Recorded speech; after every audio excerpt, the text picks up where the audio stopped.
Vamos a comenzar primeramente en Éxodo capítulo 12 y después ya vamos al Nuevo Testamento. Pero compartamos un ratito Éxodo capítulo 12. Como título tiene la Pascua. En el versículo 3 dice: hablad a toda la congregación de Israel diciendo: en el 10 de este mes tómese cada uno un cordero según las familias de los padres, un cordero por familia.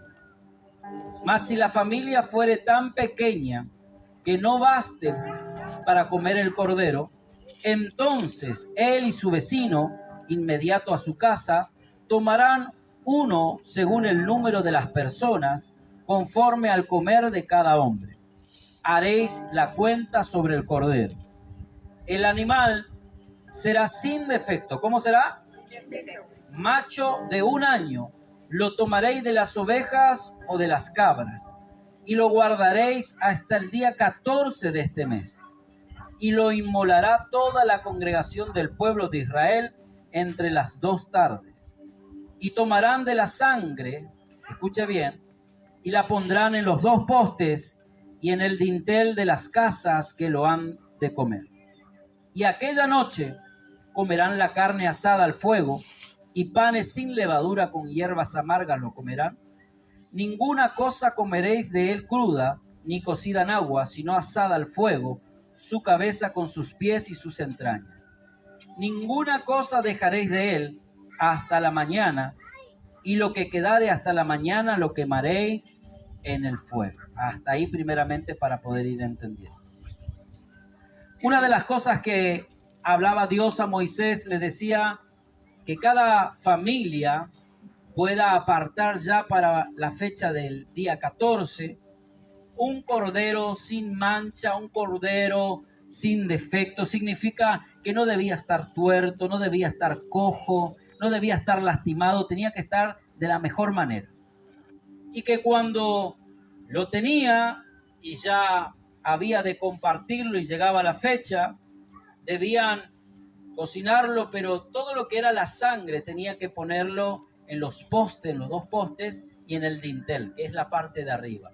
No en la parte de abajo, porque no se podía pisar, no se puede pisotear la sangre del Cordero de Dios. Entonces sí o sí eran los postes y el dintel. Una de las cosas más poderosas que habla y dice sin defecto. ¿En qué área está hablando esto? Está diciendo que sea bien cuidado, que sea algo bien preparado, porque lo que Dios iba a ofrecer más adelante era el cordero inmolado. Era aquel Hijo de Dios que iba a venir sin defecto, sin pecado, sin mancha. Cuando dice sin mancha, está hablando sin pecado. ¿Por qué vino nuestro Señor sin pecado? Porque fue concebido del Espíritu Santo. Él no vino de la unión de un hombre y una mujer, sino que Él utilizó el vientre donde cuando el Espíritu Santo hace sombra sobre María, dice la palabra de Dios que cuando hizo sombra ella quedó embarazada de nuestro Señor Jesucristo. Ahora, para este propósito y para esta transición que iba a suceder, cuando una mujer queda embarazada, no afecta en nada la sangre, sino que ese bebé que estaba creciendo en María, nuestro Señor, no iba a tener contacto con la sangre humana de la mamá, sino que iba a tener su propia sangre de parte del Espíritu Santo. Ese era el plan perfecto de nuestro Señor, porque la mujer al tener el bebé en el útero y después más adelante poder alojarlo ya en su vientre, estábamos viendo que hay estudios médicos que de esta manera no tenía contacto con la sangre ni aún de la mamá, sino que el bebé podía tener su propia sangre sin tener el contacto de la madre. Por eso era necesario que ni el padre ni un hombre pueda intervenir para que no haya ningún defecto, que no haya ninguna mancha de pecado. Por eso nuestro Señor fue escogido y fue en ese lugar donde fue alojado en el vientre de María, pero después cuando nace, Él tampoco tuvo manchas ni defectos, sino que fue consagrado por sus padres al Señor, y ese Señor de señores, el Espíritu Santo, creo yo, estaba en el asunto cuidándolo, guiándolo en todo para que no tropiece su pie en piedra, sino que pueda ser guardado de todo mal. ¿Cuánto dicen amén? Y una de las cosas que la Pascua, el significado o el nombre que se utiliza para este día donde estamos nosotros transcurriendo, el día domingo, antes del domingo de resurrección que celebramos, es el día que se llama Pesaj en el idioma judío. En la lengua judía se llama Pesaj, que significa pasar por alto. Por eso es que había toda una trama, había todo algo que estaba haciendo nuestro Dios, nuestro Padre, y le estaba mostrando y le decía: todo lo que estén dentro de la casa o el vecino próximo, si la familia era pequeña, póngale que la familia eran solamente 3 personas y el cordero era bastante grande, entonces no iban a poder terminarlo entre esos 3. Entonces iban y le buscaban a otra persona de su vecino para poder llegar al número y decir: bueno, somos 5 o 6, podemos comer todo este cordero, podemos saciarnos y no va a quedar nada. La idea era que no quede nada, pero si quedaba algo, había que quemarlo. No podía tirarse, no podía arrojarse a la basura, debía quemarse, consumirse por completo el resto de lo que quedaba del cordero. Es por eso que cuando eran 3 o 4, póngale, miraban a su vecino y decían: bueno, vamos a compartir entre nosotros porque el cordero que tengo está bastante gordito, está bastante bien cuidado, entonces vamos a compartir entre los dos. Entonces lo compartía. Pero ¿qué pasa? Que al compartirlo, dice que debían reunirse en una casa y después de haber pintado los postes y el dintel, podían comer de ese cordero. Y dice que a la medianoche iba a pasar, yo le voy adelantando lo que dice porque si no vamos a tardar mucho en leer. A la medianoche iba a pasar el ángel, el cual iba a traer juicio sobre Egipto, iba a traer juicio sobre el lugar donde ellos estaban viviendo, y ese juicio que traía se llevaba todos los primogénitos de la familia, y aparte de llevarse a todos los primeros hijos, se llevaba aún los primeros de todos los animales que habían nacido en ese momento, los primogénitos, todos esos también iban a morir. Y cuando dice que este ángel pasaba, si el ángel veía la sangre pintada en los postes y en el dintel, dice que el ángel pasaba como de largo. Y si no había sangre en el lugar, dice que pasaba por el lugar y bajaba juicio. No importa si comía del cordero. Si el ángel no estaba mirando si comía o no del cordero. El ángel lo que miraba era que esté la sangre del cordero en los postes y en el dintel de la casa. Hermanos y hermanas, esto es una obra muy perfecta de la salvación. Aquí el Señor nos habla de algo muy profundo, que lo mismo cuando nosotros aceptamos a nuestro Señor Jesucristo como nuestro único Señor y Salvador de nuestras vidas, estamos diciendo sí al Cordero de Dios y estamos tomando también de su sangre.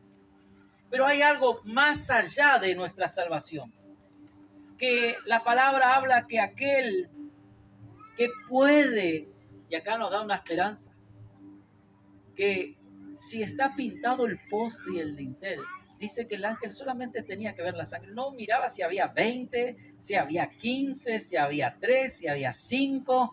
No miraba si alguien se había equivocado en ese día. No miraba si alguien había errado en ese día. No miraba si algo había pasado en ese día. Él miraba ¿qué? La sangre. Él no miraba a las personas, sino que él miraba la sangre. Y cuando veía la sangre, él pasaba de largo. Quiero decirte algo en esta tarde. Yo sé que tal vez muchas veces te afligís y muchas veces te entristeces cuando hay parte de tu familia que no quiere recibir al Señor, que no quiere aceptar al Señor. Pero hay un efecto poderoso en la sangre, que la palabra le habla al apóstol Pablo y dice Si la mujer fuere fiel, habla de los hombres y las mujeres, pero justo en ese momento habla de la mujer, dice, si la mujer fuere fiel al Señor, no se preocupe, puede que su marido que no haya recibido al Señor, que no haya aceptado al Señor, por la justicia de ella, por la insistencia de ella, puede que sea salvo. ¿Qué nos da a entender? Que si nosotros nos preocupamos porque la sangre del Cordero esté en nuestra casa, cuando venga el Señor de señores y el Rey de reyes, y pueda hallar la casa, su sangre, pueda hallar personas que han cuidado el Evangelio del Señor, puede que tu familia completa sea salva, hermanos. Más allá de que ellos tal vez no hayan seguido el camino del Señor, pero es tanta la gracia y la justicia divina de la sangre, que cuando Él ve en una casa la sangre, Él puede ver que hay salvación. Por eso el ángel veía salvación en la sangre, no veía a la gente adentro. Si Él tenía que entrar adentro de la casa, todos morían. No había uno que sea santo, no había uno que sea justo. Pero cuando Él veía la sangre, ¿qué hacía? Pasaba de largo. ¿Cuántos quieren la sangre del Cordero de Dios? Hermanos, nosotros, sin la sangre del Cordero de Dios, nosotros estamos condenados con nuestros delitos y pecados. Pero ay de nuestro Señor que trajo esa justicia divina y trajo este evangelio poderoso y vino a la tierra a morir por nosotros para darnos salvación. ¿Cuántos lo creen? Amén. ¿Cuántos lo creen? Amén. Así que nosotros en este tiempo no debemos preocuparnos por, muchas veces la preocupación que le hablo es de forzar cosas, sino que nosotros debemos ocuparnos de que la presencia de Dios se aloje en nuestra casa. Porque tal vez a usted le puede llevar 10 años convencer a su hijo, a su hija, a su marido, a su esposa, a su abuelo, a quien sea. Pero el Espíritu Santo en un instante puede hablar a sus oídos y esos oídos van a explotar de todos aquellos bloqueos que hay terrenales, de todas aquellas ataduras que hay en el corazón, de toda esa falta de perdón, de toda esa angustia que está viviendo la persona por cosas que han pasado, cosas que han sucedido. Y nadie podemos decir que nuestro dolor fue mayor que el del otro.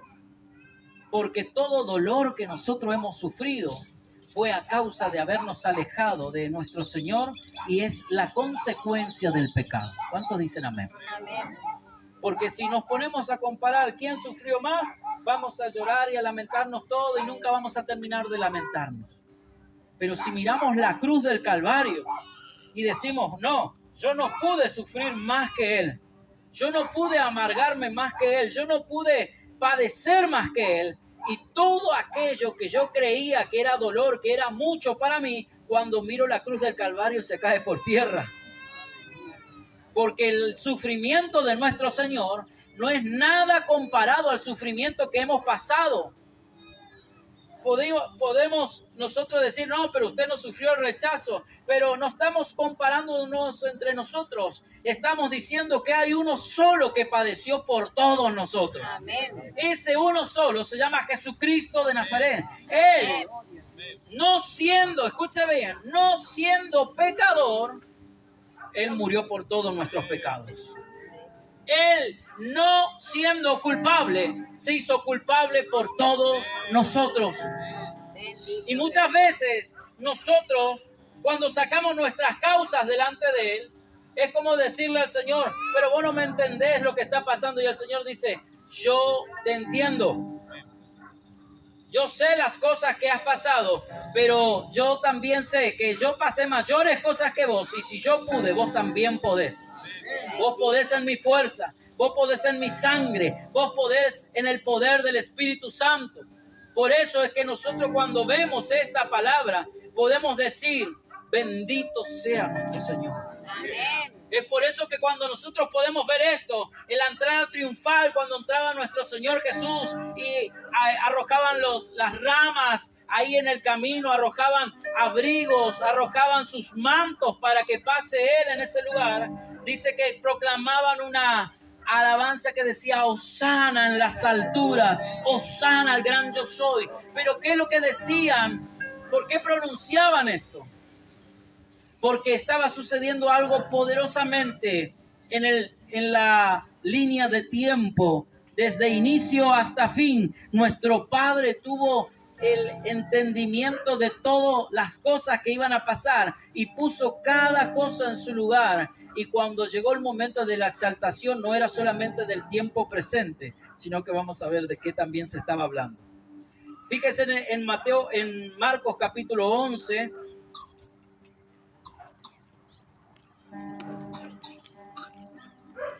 Aleluya. Gloria a Dios. Marcos capítulo 11.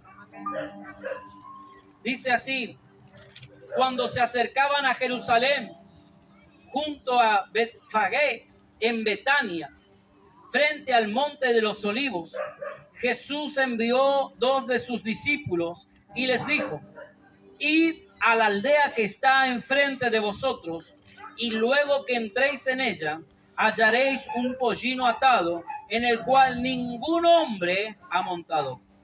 Desatadlo y traedlo. Y si a alguien os dijere: ¿por qué hacéis eso?, decid que el Señor lo necesita y que luego lo devolverá.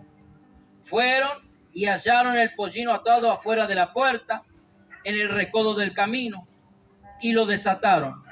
Y uno de los que estaban allí les dijeron: ¿qué hacéis desatando el pollino? Ellos entonces le dijeron como Jesús había mandado, y los dejaron. Y trajeron el pollino a Jesús y echaron sobre él sus mantos, y se sentó sobre él. ¿Cuánto dicen amén? Amén. También muchos tendían sus mantos por el camino, y otros cortaban ramas de los árboles y la tendían por el camino. Y los que iban delante y los que venían detrás daban voces diciendo: Hosana, bendito el que viene en el nombre del Señor. ¿Cuántos dicen amén? Amén. Bendito el reino de nuestro Padre David que viene. Hosana en las alturas. Y entró Jesús en Jerusalén y en el templo, y habiendo mirado alrededor todas las cosas, como ya anochecía, se fue a Betania con los 12. Al día siguiente, cuando le salieron de Betania, tuvo hambre, y viendo de lejos una higuera, tenía hojas, y fue a ver si tal vez hallaba en ella algo. Pero cuando llegó a ella, nada halló sino hojas, pues no era tiempo de higos. Entonces Jesús dijo a la higuera: nunca jamás coma nadie fruto de ti. Y lo oyeron sus discípulos. Vinieron pues a Jerusalén, y entrando Jesús en el templo, comenzó a echar fuera, escuche bien, comenzó a echar fuera a los que vendían y compraban en el templo, y volcó las mesas de los cambistas y las sillas de los que vendían palomas, y no consentía que nadie atravesase el templo llevando utensilios algunos. Wow. Hay algo muy poderoso y vamos a explicar cada cosa. Cuando Jesús estaba entrando a Jerusalén y toda la gente comenzó a decirle: Hosana en las alturas, Hosana al gran yo soy, comenzaban a dar voces de alegría y cánticos de exaltación. Lo que estaban diciendo es: bendito es el Cordero que por él, por causa de su sacrificio, nosotros, nuestros padres, nuestros abuelos, nuestros antepasados, la sangre tuvo efecto para que el ángel de la muerte pasara y no tocase a ninguno de los hijos de Israel. Porque la sangre de Jesucristo va para antes de Cristo y después de Cristo. La sangre no era a partir de ese tiempo que iba a justificar, sino que justificó todo el pasado anterior, el presente y el futuro venidero. Por eso cuando exaltaba, la gente no se daba cuenta que solamente no estaba solamente dando la bienvenida al Señor, sino que estaba exaltando ya el sacrificio que iba a suceder una semana después, pero que ya tuvo efecto trascendente en el pasado, donde libró de la muerte a los hijos de Israel, libró de la muerte a las personas que estaban cobijadas bajo la cobertura de la sangre en ese lugar, que pudo pasar de largo y ellos pudieron festejar y celebrar después la Pascua. Amén. Pero hay algo tan poderoso en esta palabra Pesaj o pasar por alto. Hay dos significados muy importantes. El primero significa libertad, que Él nos hizo libre de la muerte, nos hizo libre del pecado, nos hizo libre de la condenación. Pero el otro significado es recordar, hacer memoria de no volver a ser esclavo. Entonces, primeramente nos habla de libertad y en segundo lugar nos habla de recordar de no volver a la esclavitud del pecado. Porque muchas veces nosotros podemos ser libres, pero al tiempo de la libertad podemos volver nuestra mente cautiva en el pecado, podemos volver a nuestras andanzas del pasado, podemos volver a la murmuración de antes, podemos ser libres, sí, podemos ser libres, pero está en nuestra decisión vivir en esa libertad o volver a la condenación del pecado. Y es ahí donde Dios no interviene. Dios ahí no interviene en nosotros. Por eso nos da la libertad del libre albedrío. Y Él nos dice: yo te pongo delante de ti la vida y la muerte. Escoge pues la vida para que te vaya bien. Porque si escoges la muerte va a venir mucha maldición sobre tu casa. Entonces, cuando nos habla de estos dos significados, es: yo fui libre, amén, fui libre. Ahora, ¿sigo viviendo en esa libertad o hay cosas que todavía siguen cautivas en mi mente? Hay cosas que siguen cautivas en mi corazón. Por eso la palabra, cuando ya nos da una salida en la Santa Cena, cuando recordamos esta Pascua, cuando recordamos este sacrificio, dice la palabra: discierna cada uno a sí mismo. ¿Qué debo discernir? Si yo sigo en esa libertad con que Cristo me hizo libre. Si yo sigo en esa libertad donde el Señor me rescató del pecado y de la vanidad. Si yo sigo en esa libertad y estoy haciendo de que no voy a volver más a la esclavitud del pecado.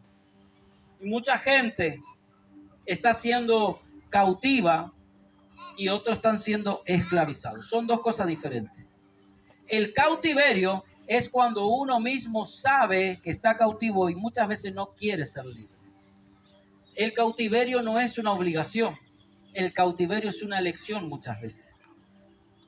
Porque el pueblo de Israel fue cautivo por Babilonia 70 años en el tiempo donde comenzó el rey Nabucodonosor, en ese tiempo donde Israel fue cautiva, pero no fue cautiva, esclavizada a hacer cosas de servicio como hacía en Egipto, que estaba esclavizada y lo obligaban a trabajar, y si querían servir a Dios hacían que trabaje doblemente para que no piense en las cosas de Dios. No, en Babilonia lo que hacía Babilonia es darle placeres.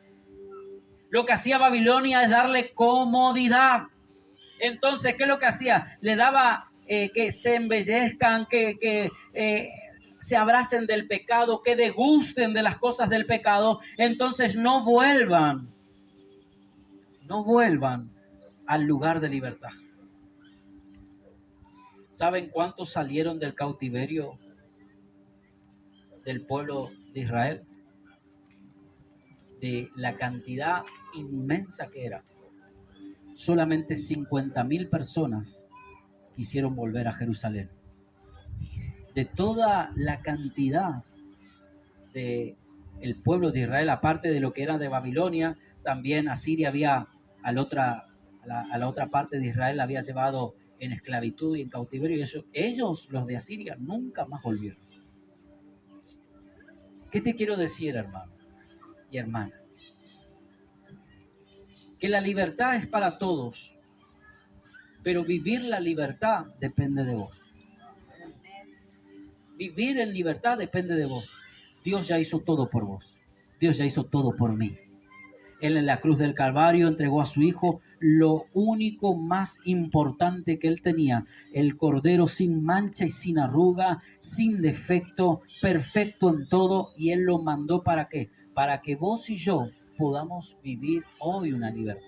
Ahora, si yo quiero volver a la esclavitud del pecado, yo quiero volver a los vicios y Señor, no puedo. Muchas veces la mentalidad de no puedo no es una mentalidad de que no tiene suficiente fe, ni tiene la fuerza suficiente o el poder. El no puedo es muchas veces el desgano y el cautiverio de querer vivir en comodidad. O si no, mire nuestro Chaco. Cuando miramos nuestro Chaco, vemos que somos hoy en día en Argentina la provincia más pobre de la Argentina. Pero ¿y por qué siendo Chaco una tierra tan fértil, tan hermosa, tan fructífera? Es porque la cautividad de mucho tiempo de gobierno, y acá yo no hablo de ningún partido, estoy hablando a nivel general, la cautividad de depender de cosas que te da, hizo que nosotros no trabajemos. Y disculpa el que le duele. Hoy día nosotros tenemos que saber que Dios nos dio fuerza, nos dio vitalidad, nos dio salud, nos dio todo para poder nosotros. Y pastor, pero yo no tengo ni un oficio. Hermanos, la misma posibilidad que tengo yo, lo tiene usted. La misma fuerza usted la tiene. El no puedo está acá en la mente. El no puedo está acá en la cabeza. No está ni en el corazón, no está ni en tu fuerza, no está en tu sangre, está en el cautiverio de la mente. Es por eso que tenemos que salir y romper. Y muchas veces cuando yo hablo con jóvenes que no salen adelante, ¿y a qué hora te levantás? Y a las 11 de la mañana. ¿Y qué vas a conseguir a las 11 de la mañana? ¿Qué vas a lograr? Quiero estudiar, pastor. ¿Y qué tenés en mente? Y no sé qué estudiar. Y bueno, fíjate, hermano. Ya tenés 25 años, tenés 30. Ya estás dejando pasar demasiado tiempo. Tenés que decidirte. No se trata de imposibilidades. Escuche bien, no se trata de imposibilidades. Se trata de cautiverio.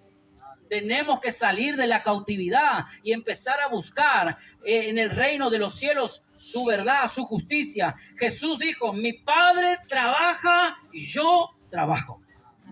Hasta los últimos días de su vida, Él estuvo haciendo la voluntad del Padre.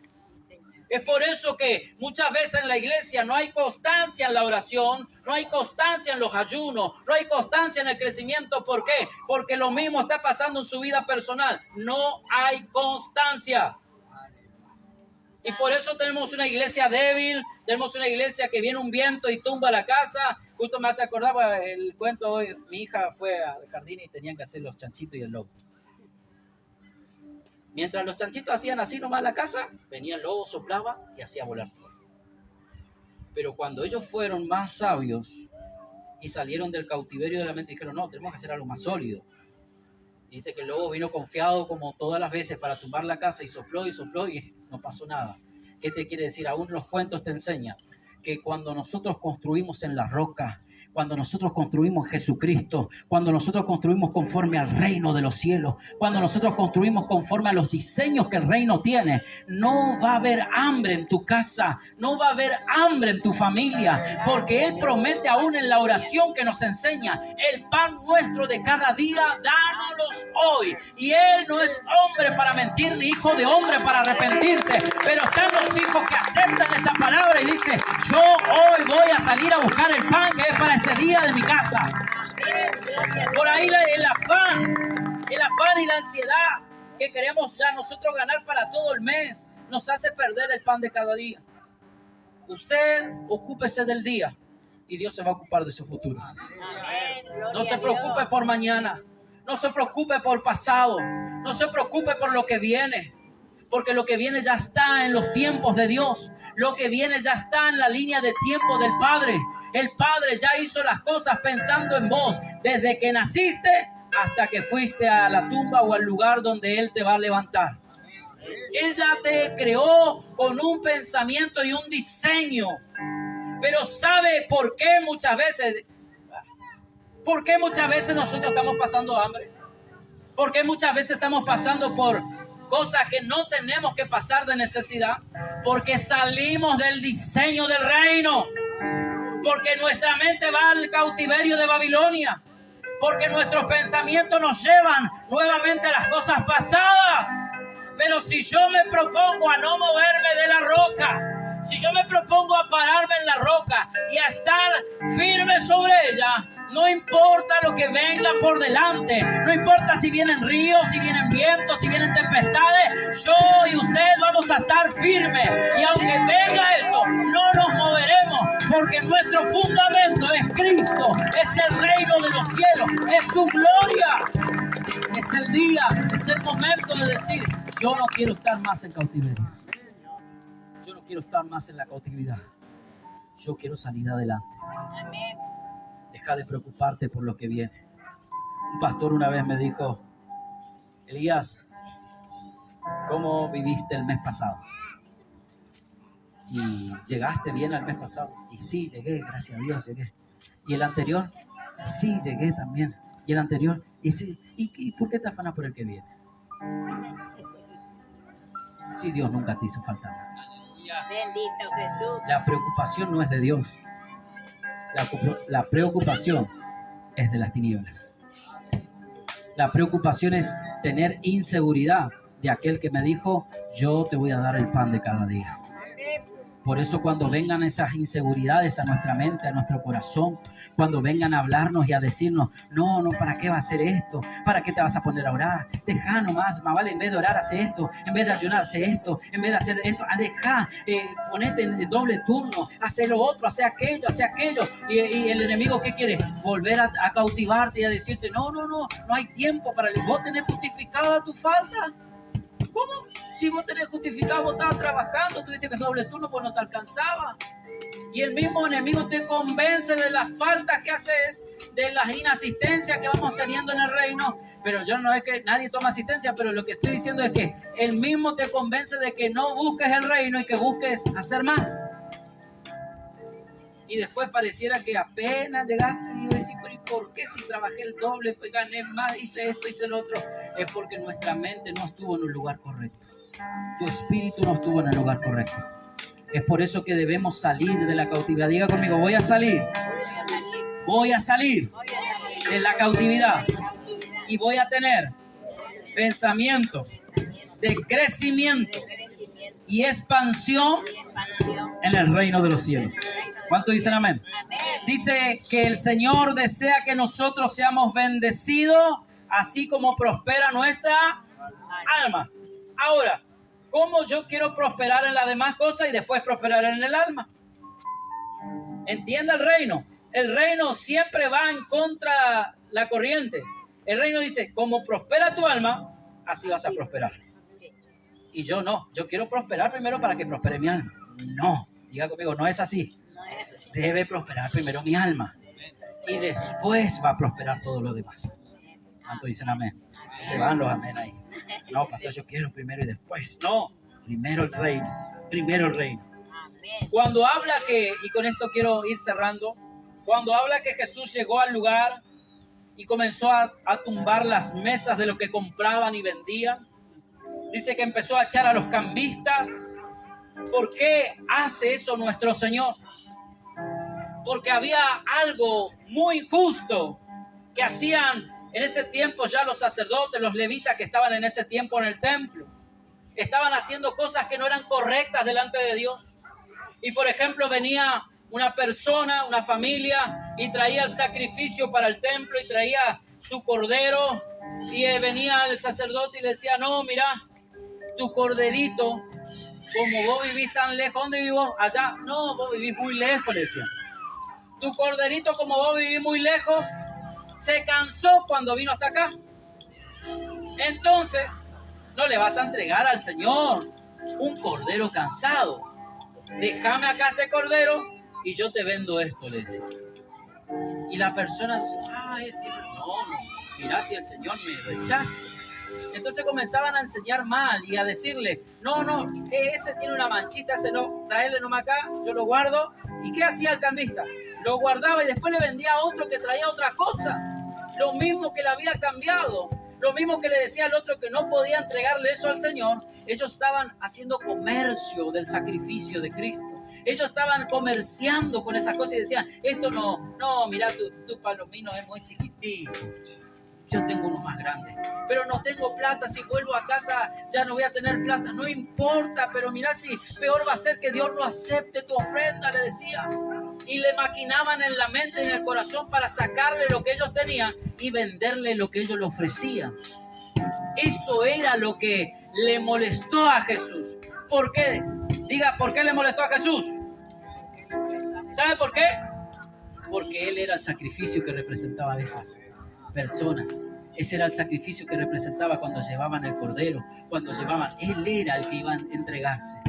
Y la gente cuando venía con Jesús en su mano, le decían, no, tu Jesús está lastimado.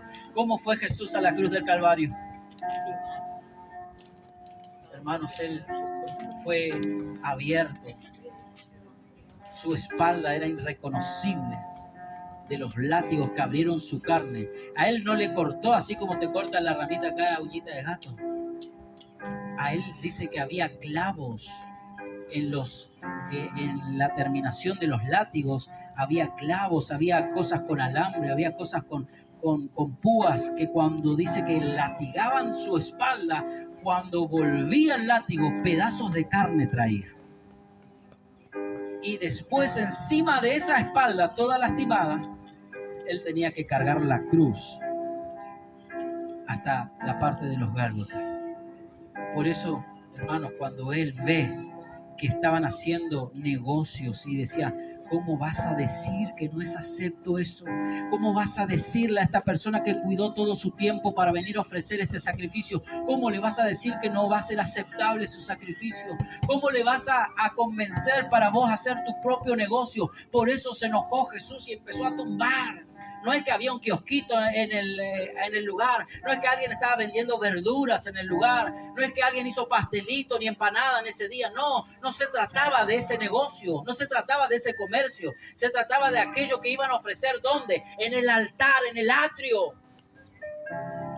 Por eso se enojó Jesús y dijo, salgan de acá. Desaparezcan de acá. Porque lo que ellos están trayendo es con mucho esfuerzo, lo han cuidado por mucho tiempo para venir a ofrecerlo acá. Y ustedes quieren hacer de eso un negocio. De ninguna manera, dijo Jesús. Y sacó a todos del lugar. Por eso estaba tan enojado. No es que le agarró la chilipiorca nomás. No es que amaneció mal. No, es porque lo que representaba a Él, lo que representaba la santidad y el cuidado, estaba siendo negociado. Es por eso que cuando le decían Hosana al gran yo soy, Él dijo, oh sí Señor, yo sé que está costando esto, yo sé que es de dolor y de proceso este sufrimiento que voy a pasar, pero vendrá una gloria mayor que esta. Este pequeño y momentáneo tiempo y momento de tribulación, oh, producirá un eterno peso de gloria sobre las generaciones venideras. Quiero animarte a que todo proceso que estés viviendo de parte de Dios, escucha bien, los procesos de parte de Dios, puedas pasarlo con oración y recordando que todo momento leve de tribulación producirá en nosotros un mayor y eterno peso de gloria. Pero si ahora estás viviendo tribulaciones por tu causa, pasalas, terminalas y vení al Señor. Los procesos del Señor se pasan con el Señor. Los nuestros, soluciones y póngase en el Señor.